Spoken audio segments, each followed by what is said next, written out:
തണുപ്പുകൊണ്ടാണോ? ഭയങ്കര ഇതാരാ നിങ്ങൾക്ക്? ഇതാരാ?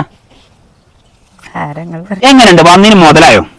അടിപൊളി സ്ഥലം, വന്നിന് മുതലായി. കക്കാടംപൊയിലും എല്ലാരും പറയും നല്ല വ്യൂ ഉള്ള സ്ഥലമാണ്, പക്ഷെ ആദ്യമായിട്ടാണ് വരുന്നത്. പക്ഷെ കക്കാടംപൊയില് നമ്മൾ അവിടെ കണ്ടു, പക്ഷെ കക്കാടംപൊയിലാറ് ഒന്നുകൂടി ഭംഗിയായിട്ട് തോന്നുന്നില്ലേ നാരായണപൊയില്? നല്ല ഭംഗിയുണ്ട്, നല്ല ഭംഗിയുണ്ട്. പിന്നെ ഇതിനെപ്പറ്റി പറയുന്നത് വെച്ചാലേ, രണ്ട് ജില്ലക്കാർക്കും ഒരേപോലെ അവകാശപ്പെട്ട നമ്മുടെ ഇന്ത്യ പാകിസ്ഥാൻ എന്നൊക്കെ പറഞ്ഞ പോലെ ഒരു ബോർഡർ ആട്ടോ.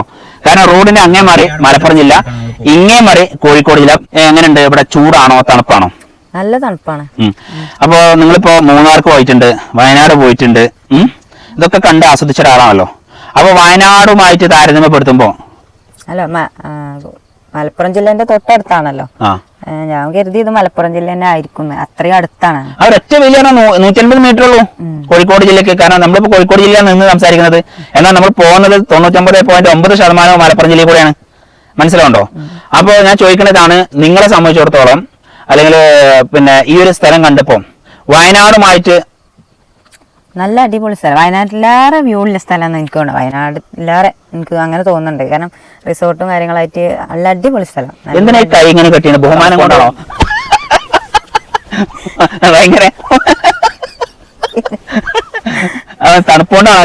തണുപ്പ് കഴിഞ്ഞാൽ മനുഷ്യന്മാരിങ്ങനെ കൈ ഓട്ടോമാറ്റിക് കെട്ടുവേ. അങ്ങനെ അതിന് മാത്രം തണുപ്പുണ്ടോ? നല്ല തണുപ്പുണ്ട്. റിസോർട്ടിന് പറ്റിയ സ്ഥലം അല്ലെ, നല്ല ഒരു നല്ല സ്ഥലമാണ്. നമ്മുടെ സൈറ്റും അടിപൊളി സൈറ്റാണ്. കാരണം വെച്ചാല് ഒരു 90% നമ്മൾ നിരപ്പ് സൈറ്റാണ് നമ്മുടെ കേട്ടോ. ഒരു 10% മാത്രമേ കുറച്ച് പിന്നെ ഡൗൺ ആയിട്ട് നിൽക്കുന്നത്. പക്ഷെ അത് നിങ്ങൾക്ക് ഉപയോഗിക്കാൻ പറ്റും, ഉപകരിക്കും. കാരണം വെച്ചാൽ അതിന്റെ പാർക്കിങ്ങും കാര്യങ്ങളും റിസോർട്ട് ആകുമ്പോൾ ഒന്നും വിഷയമല്ല. എല്ലാ നിലക്കും നല്ലൊരു ലാൻഡ് തന്നെയാണ് നമ്മൾ സുബൈർവാപ്പൂർ റിയൽ എസ്റ്റേറ്റിലൂടെ നിങ്ങൾ കണ്ടുകൊണ്ടിരിക്കുന്നത്.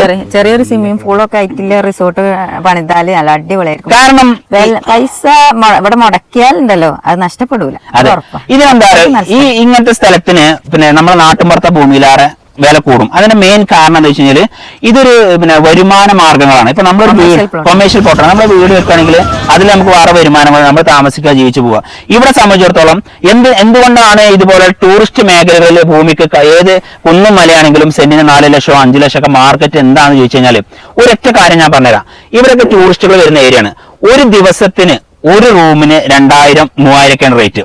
അപ്പൊ നിങ്ങൾ ഒന്ന് ആലോചിച്ച് നോക്കി, അങ്ങനെ ഒരു റൂമില് ഒരു ഫുൾ മന്ത് അല്ലെങ്കിൽ ഒരു മാസത്തിൽ 30 ദിവസം ആകാം, 30 ദിവസം അല്ലെങ്കിൽ ഒരു 15 ദിവസം ഒരാൾ വന്നു കഴിഞ്ഞാൽ ഒരു റൂമിന് കിട്ടാൻ പോകുന്നത് 30,000 രൂപ 40,000 രൂപയൊക്കെയാണ്. അപ്പൊ അങ്ങനെ ഒരു 10 റൂം കയറ്റി കഴിഞ്ഞാൽ വരുമാനം എത്രയാണ്?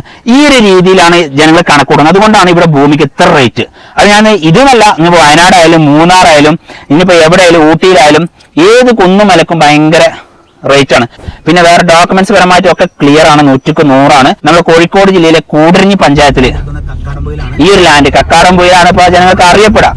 കക്കാടംപൊയിൽ നിന്ന് കറക്റ്റ് 4 കിലോമീറ്റർ ദൂരപരിധിക്കുള്ളിൽ. സ്ഥലപ്പേരെന്ന് പറഞ്ഞു നായാടംപൊയിൽ. മറക്കാൻ പാടില്ല, കാരണം ഈ സ്ഥലം അത്രയും നല്ല സ്ഥലമായതുകൊണ്ട് നായാടംപൊയിൽ പറഞ്ഞ ഈ പ്രദേശം നായാടംപൊയിൽ ടൗണിൽ നിന്ന് 100 മീറ്റർ ദൂരപരിധിക്കുള്ളിൽ ഇത്രയും നല്ല പ്രകൃതി സുന്ദരമായ നിരപ്പ് സ്ഥലം. ഞാൻ കണ്ടോളി, കണ്ടോ? നിരപ്പ് സ്ഥലം എന്ന് പറഞ്ഞാൽ നിരപ്പ് സ്ഥലമാണ്. ഈ ഒരു ഭൂമിയാണ് നമ്മൾ ഓണർമാർക്ക് കൊടുക്കാൻ ഉദ്ദേശിക്കുന്നത്. അപ്പൊ ഇതിന് ഓണർ ചോദിക്കുന്ന വില നമ്മൾ ഇപ്പൊ നമ്മൾ പറയുന്നില്ല, വീഡിയോയിൽ പറയുന്നില്ല. നിങ്ങൾ ആ സ്ക്രീനിൽ കാണുന്ന നമ്പറിൽ വിളിച്ചു കഴിഞ്ഞാൽ അദ്ദേഹം കറക്റ്റ് പറഞ്ഞുതരും. അപ്പൊ സ്വന്തമാക്കാൻ ആഗ്രഹിക്കുന്ന ആൾക്കാർ ആ സ്ക്രീനിൽ കാണുന്ന നമ്പറിൽ വിളിക്കുക.